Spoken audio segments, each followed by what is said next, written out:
Em 1977, quando inaugurou a Rádio Cidade do Rio, a gente não tinha satélite, então o programa do Julinho não chegava no Rio, não tinha como conhecer.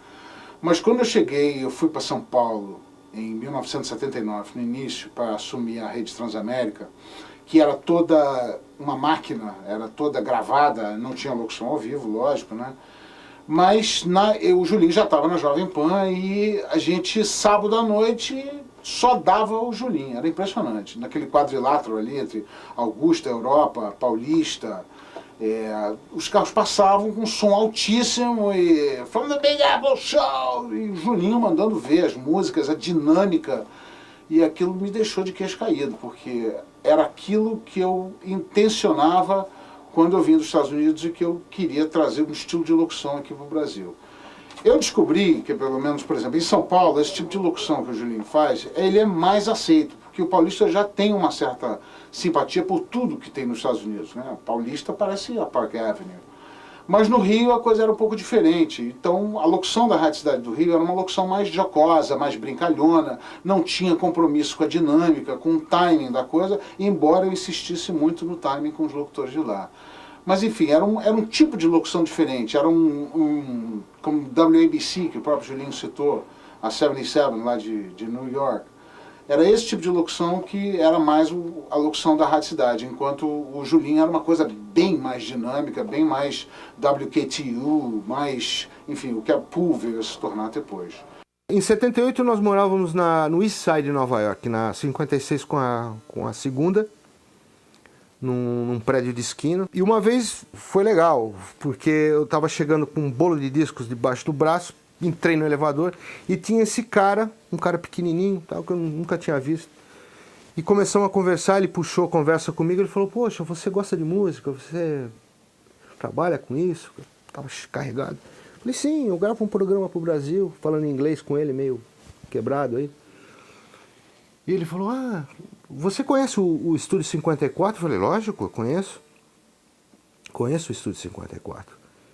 Por quê? Ele falou, não, eu tenho um passe, você gostaria de ir? Eu falei, pô, adoraria ir. Falei, então você leva esse cartãozinho lá, a próxima vez que você for, você mostra lá pro cara e você entra. Legal. Aí passaram uns dias, eu fui pra lá e mostrei o cartãozinho. Eu não me toquei na hora quem esse cara era no elevador. Eu só fui saber quem ele era quando eu entreguei na porta do Estúdio 54 o cartãozinho para ele. Ele falou, you're a friend of Steve Rubell? Please come in. Me trataram como rei aquela noite. Enfim, ele era o Steve Rubell, o dono do Estúdio 54, que coincidentemente morava no mesmo prédio que a gente estava morando na época. 30 anos mais tarde em Nova York, onde tudo começou aqui no prédio do Bristol, com a 56, e foi aqui que eu montei meu primeiro estúdio, morava no 33º andar, e um lugar bem gostoso, fazia muitos anos que eu não passava aqui nessa esquina. O FM no Brasil começa a tomar força e novas emissoras começam a se estabelecer no mercado.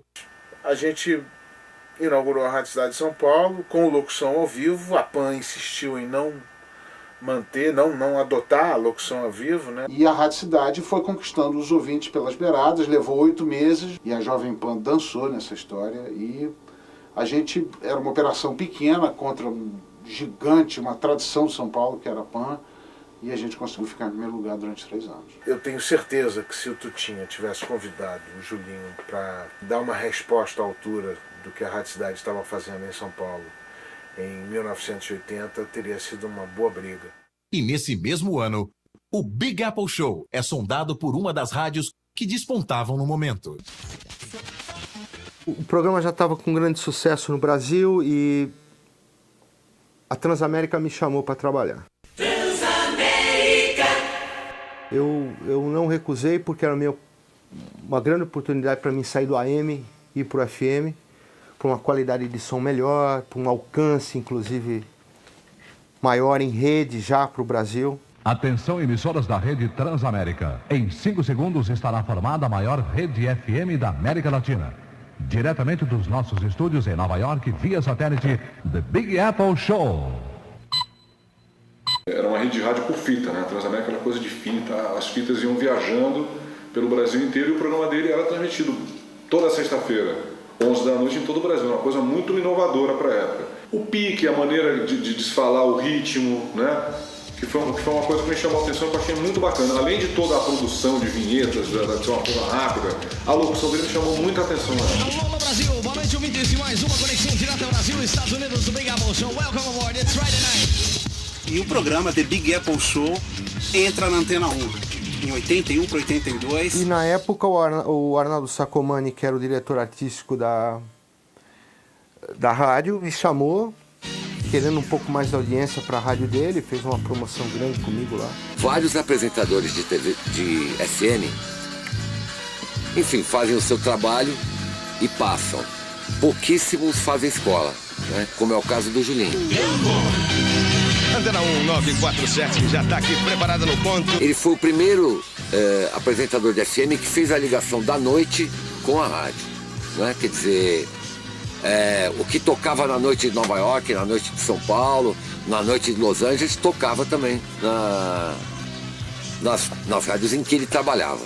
O Julinho ele ia para o microfone e fazia aquele dinamismo do rádio americano que todo mundo gosta e todo mundo admira até hoje. E eu, embora não fosse locutor e não soubesse fazer, eu sabia ensinar as pessoas a fazer.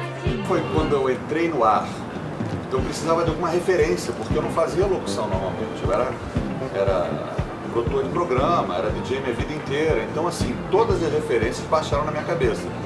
Tanto dos locutores que apresentavam os programas de rádio com quem eu trabalhava, eu imitava um pouquinho de todo mundo.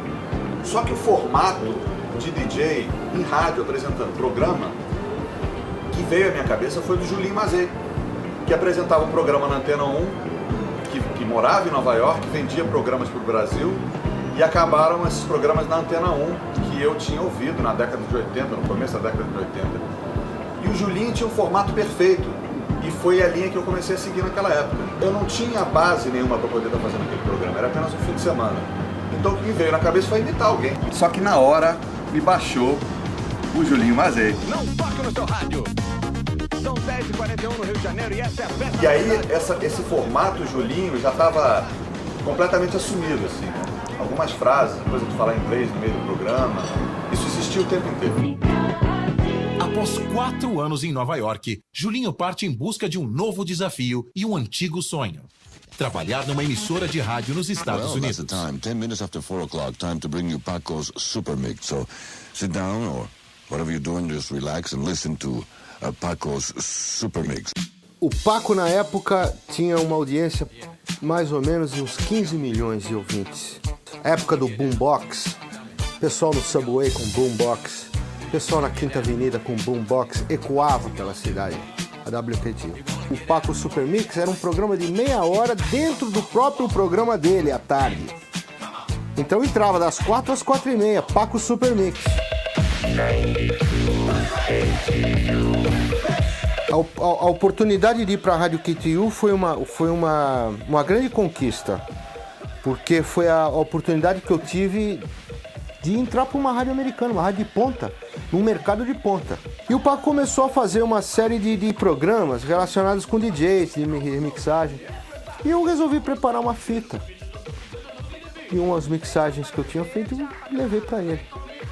Inclusive com sons brasileiros, sons de carnaval, as coisas assim, bem diferentes do que eles estavam tocando na época. Uma mistura entre Estados Unidos e Brasil. E ele gostou muito.